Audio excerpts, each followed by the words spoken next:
僕が一番目指すべきものは実績と思って、他の人からの友達とかそういうものはいらないってずっと思ってたんですよね。で、僕がずっと孤独で VTuber 活動をやってリーダーとしてこのコミュニティを運営してるっていうのも、他の VTuber と慣れ合わない、うぞうむぞうの雑魚と絡まないっていうのには理由があるんですよ。で、僕が参考にしている本は、竹本哲文さんという東大法学部卒業で、マッキンゼーで経営コンサルとして活躍して、で、京都大学の教授として多くの学生を教育して、エンゼル投資家としても成功を収めた。そして、47歳という若さで亡くなったけど、その生涯にわたって驚異的な成果を残していった人です。頭良くて、そういう実績を残して、みんなからこれすごいぞって今でも読まれている本。で、この人が何を残したかっていうと、君に友達はいらないという主張なんですよ。ほら、小学校で友達100人できるかなって、それは嘘です。無意味でむしろ汗かせになると警告しています。ビジネスパーソンが人脈を増やそうとするっていうのは無駄と述べています。そういうことを僕は数年前ね、心から勉強してっていうか、それは起業家とか投資家とか成果を残した経営者にとっては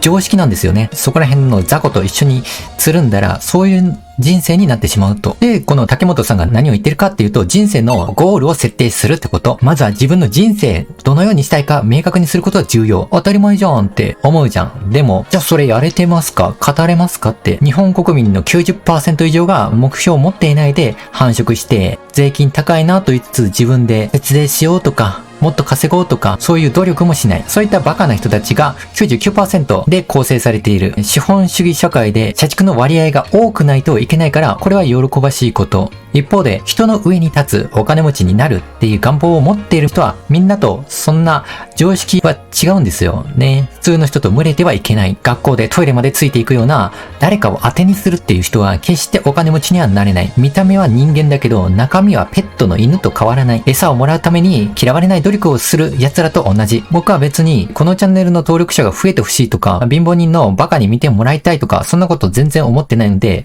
めっちゃ尖っていきます、今回。っていうか、以降はね。ゴールを決めたら、一人で孤独に突き進むことが求められています。皆さんは友達人脈に翻弄されていませんか？みんながこういう道行くから俺も同じ職業にしようとか、僕は大学までそう思ってましたね。何も考えずに。あの時は若くてバカでしたね。仲良くなくて仲間を募ってからビジネスをする、一緒に頑張るって僕もみんなも思ってるんですけど、当時はね。でも順番を間違えていると、行動する前に安心したいなって思って赤信号みんなで渡れば怖くないって。で、それでとにかく群れたがる。同じゴールを目指す人と出会うことで信頼できる。仲間を得ることができる。友達と仲間の違いというわけで、全然役に立たない友達っていうか、コントロールもできない。むしろ足引っ張ってくるような友達っていうのはいらない。で、一緒に協力してくれるような仲間というものは、どうやったら見つけられるのか。僕はコミュニティをやっていて、そういう中心人物となるかっていうのが根本的にここに記録していく。だよね。成功者っていうのは孤独から始めることがほとんど。なんでかっていうと、周りの人っていうのは、普通の人で、普通の常識を持っている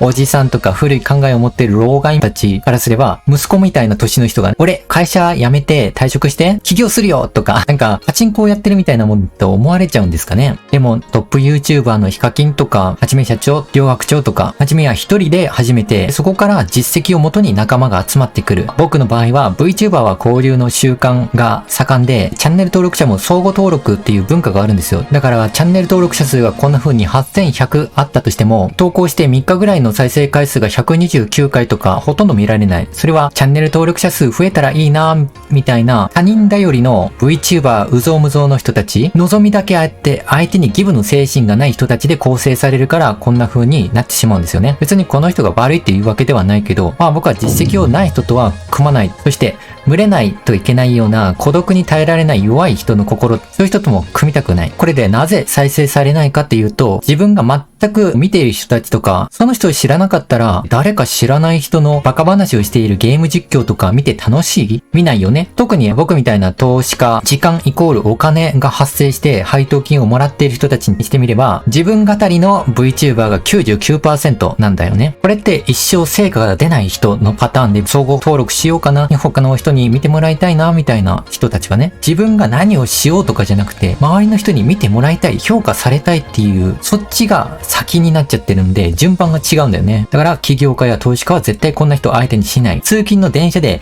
見られたくもないし、同じ空気も吸いたくない。これくらい成果を出さなかったり、足を引っ張る人に関わらないっていうのが人生を決める。この人たちは人脈を築いていると思って、実際は他人頼りの群れた集団の中のバカな犬みたいな感じなんで、お金の性質を知らないっていう人が大半なわけなので、そういう経験と知性が低い人間が割合的に多いから、再生回数っていうのは面白おかしいっていうか、嘘か本当かわからないようなゴシップネタとか、これ本当かとか、誰かの暴行事件で瓶で殴ったって言うけど、いや、それは腕だったとか、それどっちでもいいよ。お前誰やねんって。その結果が決まる前に次の話題に行っている。だからそういうバカな人たちもつるまないし、僕が投資家が思う価値の低いチャンネルってのは決して見ない。無駄な時間を過ごすイコールお金を取られている。無駄な時間、自分の生きる時間を盗まれている。お金を盗まれているのと同じ意味だから。で、やっぱりバカな人たちとつるむとバカは伝染する。VTuber という領域では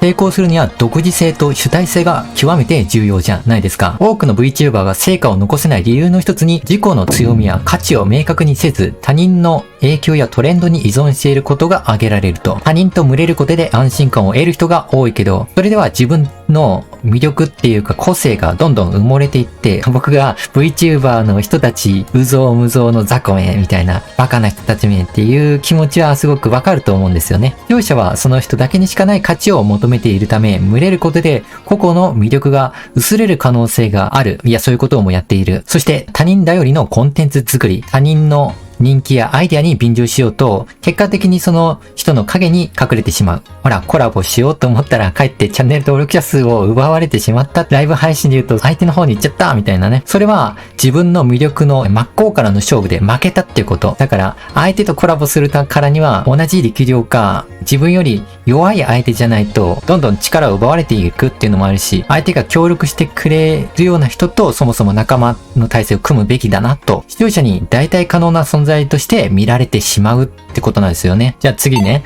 成功者の法則を学んでいない。成功している VTuber の多くはマーケティング戦略、独自にコンテンツの確立をやったりとか、視聴者の分析といった努力を裏で積み重ねている。もしくは事務所に所属しているんだったらマネージャーとかプロの人がやっている。とにかくチームで動いているからコンテンツの確立っていうのができている。しかし多くの人っていうのは予算が少ない個人でやるし、僕だって個人でやってるからこんな好き勝手話せるし、多くの人は運やタイミングで成功するって思い込んでる。ワンチャンこれ再生されたら有名になれるかなみたいな。確かにね、僕が知っているリアリティ配信アプリでジャジャミとかそういう人たちがいるけど、海外で VTuber がいない黎明期の3万登録者とか5万登録者とか言ったんですけど、じゃあ今の再生回数はっていうと、1回出したら100とか200くらいなんで、仮に運が良かったとしても、タイミングが良かったとしても、全然もう失速してしまう、継続ができない。その人に能力っていうか、その人に実力がなかったから、毎日好きなスマホゲームをやって3年くらい配信しているけど、全然有名にならないなぁとほざいている大半の VTuber はやっちまってます。あとは実行責任の回避。成果を出せない理由を競争が激しいとか、運が悪かったとか、環境を他人に押し付けることで改善の取り組みが止まってしまっている人。リスクなくして成功なし。社畜と同じことで自分だけ特別な結果を残したい。そんなことは世界は許してはいない。安定した給料が約束されている。から会社から上司からの言うことは必ず聞かなければならないという契約、それが会社員。で、僕みたいな自分で稼いでいく、自分で生きていくからには実績を出して結果を出していかないと生活はできない。これは僕がやった感じ、向き不向きが本当に大きい。普通の人はメンタルが病んでしまうので、会社員の携帯で配信業をやるとか、そこから始めた方がいいなって。友達を探すことに時間を費やすんじゃなくて、まずは自分の目標に集中すべきということ。次、目的地を決めることと孤独な第一歩だよね。これができるか実際にやれているのかっていう、友達や仲間を作ることは大切だし、チーム戦として YouTube は運営されていかなければならない今後の流れだね。でも目標を達成するためにはまずね、自分自身の基盤をしっかりと築いて成果を出すことが最優先じゃないですか。じゃないと実力ある人が何にもない知らない無名の成功するかもわかんない人に組むよりはもうすでに成功していて、この人と組んだら有名に俺なるかな、俺も実績あるしみたいな、そういう同じ目標や価値観を共有できる友達仲間が自然と集まってくる、そういう環境を作らないといけない。はい。で、次の章ですね。人脈の維持とその負担。本には人脈は負債であると書かれていて、人脈は基本的に負債であって、維持するためのコストが高い。コミュニケーションに時間を使っても成果っていうのは生まれない。多くの人脈は表面的なものであって、深い関係性がないと実質的な成果には繋がらない。これはね、VTuber がチャンネル登録者をショート動画で稼いでも中身がないし、平凡なコンテンツ、トレンドに乗っかっているものなんで、よし、これで事業を一緒にしようっていう仲間っていうのは生まれないんですよ。認知度の拡大には繋がっても、仲間っていうのはそこでは生まれない。で、相互フォローとか、Twitter でいいね、いいね、いいね、コメントの連打。それに6時間費やするっていう、その通り、もうめっちゃ疲れるんですよ。人脈を維持するためには、常に役に立つんだよ、俺みたいなアプリをしないといけないんだ。Twitter を毎日6時間つぶやいて、ずっとポチポチやってね、何も YouTube 投稿しないで、登録者を稼ぐおっさんっていうのを、こいつ人間かなっていうのを目撃したことがあって、もう同じレベルのクズの集まりが群れて、チャンネルの数字になっているだけで、そのおっさんもいい年で心も病んでアカウント引退宣言していました。そんなことは分かってるのに、こんな知能の悪い生物が人間としてカテゴリーに入れられるのも僕も恥ずかしいわ。って思っちゃう。そのエピソードっていうのは短期的な数字や注目を追い求める危険性をよく表しているものなんだよね。みんなに好かれようとして数字を稼いでいってると自分が何者だったっけってなってメンタル病んでしまう。しかも何の実績も残らないっていうね。で、僕からするとこいつクズやんって。それってみんなからも思われてるんですよ。そして群れるだけのコミュニティでは本質的な成長や成功につながりにくいっていうのも事実。何を言ってるかって、VTuber って可愛いから、その可愛い声が聞きたいから、癒されたいから、その場の仕事の辛さとか、本当は解決しないといけない課題にも関わらず、老後の資金とか先送りにして、そういう集まった人たちで成長していくか、事業を動かしていくか、そういうことにはつながりにくい。僕の場合、チャンネル登録者は知能の高い人たちが見ていて、人生、幸せに勝ちにく人だけ登録してほしい。やっぱりペットの犬みたいな人間で知能の低い人間でチャンネル登録者が構成されるのは嫌で、人生腐ると思ってる。そう、腐るって言うと、リンゴをいっぱいカゴに詰めて1個腐っちゃうと一緒に腐っちゃうんですよね。人間はお互いに影響し合うために周囲の人間の行動や考え方が伝染していくんですよ。ふわふわした人間関係、仲間と思っていても自分の成長を妨げる可能性がある。アメリカの起業家のジム・ローンっていうのはこういう名言を残していて、あなたは最も多くの時間を共に過ごす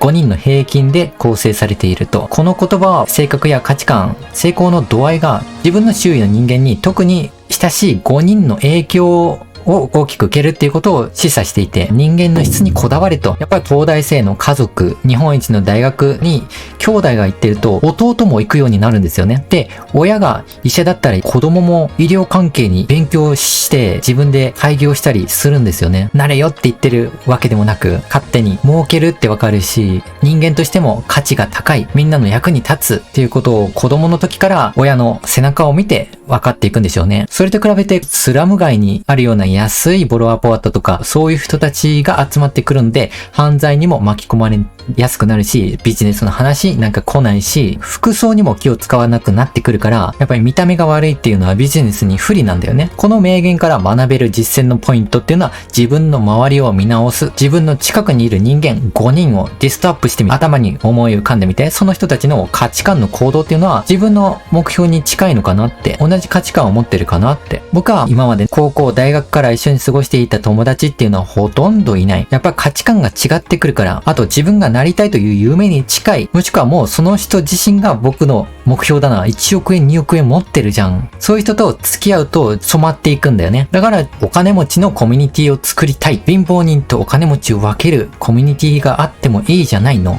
全然犯罪じゃないしね。その影響を今年1年大きく受けましたね。理想の人間関係を選んで、そう、友達っていうのはもう選んでいいんだよね。自分が付き合いたい。僕はね、もう友達なんかどうでもやりたい夢、目標があって、たまたま同じ目標に行く人がいるで目があった。お前もかっていう時、そういう時に声をかける。そんなもんでいいんだよ。友達100人もいらない。そう、影響力を逆に利用する。人の影響を自分が受けるってことは、じゃあ尊敬する人をそばにいる。一緒に、いや、ちょっと先に行ってるなこいつ、みたいな人を一緒に近くに置いとくとめっちゃ進む。車でね、夜東京を攻めるときに前走ってるテールライトの赤い明かりをついていけばいいわけなんで楽なんだよね。で、これは歴史的に証明されていて、ジョン・ロックフェラー。この人は世界でトップクラスの資産を築きました。ビジネス業界で成功の要因としては、ブラックブックっていう黒い手帳があって、そこに人の連絡、人脈リストが記載されていて、重要な会議の際にはこのリストを参照して、大きなビジネスを生み出していったと言われています。このエピソードは、ロックフェラーが人脈構成と管理っていうのかな。あの時、デジタルのスマホっていうのがなかったので、頭の中で処理ができた記憶もあって、あ、そういえばこういう人は建設業界につてがあったなっ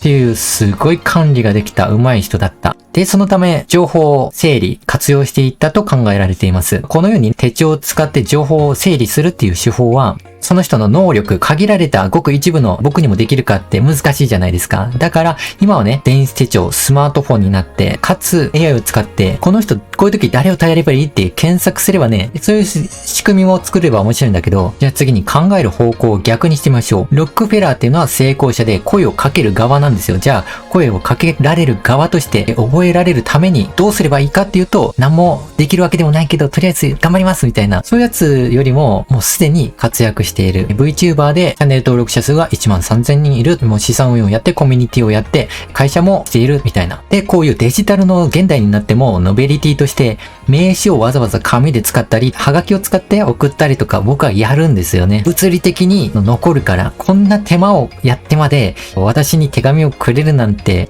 何か恩返しをしたくなるみたいな偏方性の法則が働くから、VTuber の名刺やクリアファイルもお渡しているんですよ。それがイラスト制作に何十万かけて、クリアファイルを作るのに数万かかったり、そういうお金っていうのはどうにでもなるし、一番大事なのは人脈の記憶に残る方法。これがね、プライスレス。お金には変えられない価値がある。だから、ノベリティグッズっていうのは作るんですよ。そう。VTuber って、じゃあ、人脈が大事だから、たくさんの相互フォローとか、Twitter で交流をやったり、コラボレーションをして、有名になろうって思って、収益化まで行った人がどれくらいいるかっていうと、5% いないんだよね。そう、大きな勘違いをしている致命的な見落とし。1万人の連絡先が書かれたブラックブックをただの名簿じゃなく機能する人脈にできたのは、石油王のロックフェラーという神に選ばれた能力と言えばいいかな。だってそうだよね。繋がることだけだったら誰でもできる。Twitter このように2000フォロワーをすると1日に何千人のアカウントをチェックしないといけないのって、これだけの時間を使うんだって1日かかるだろうし、僕にはこういうのは全く理解ができない。それでいいんだ。このように繋がることだけだったら誰でもできる。本当に誰でもできる。これは名刺を闇雲に配ったり、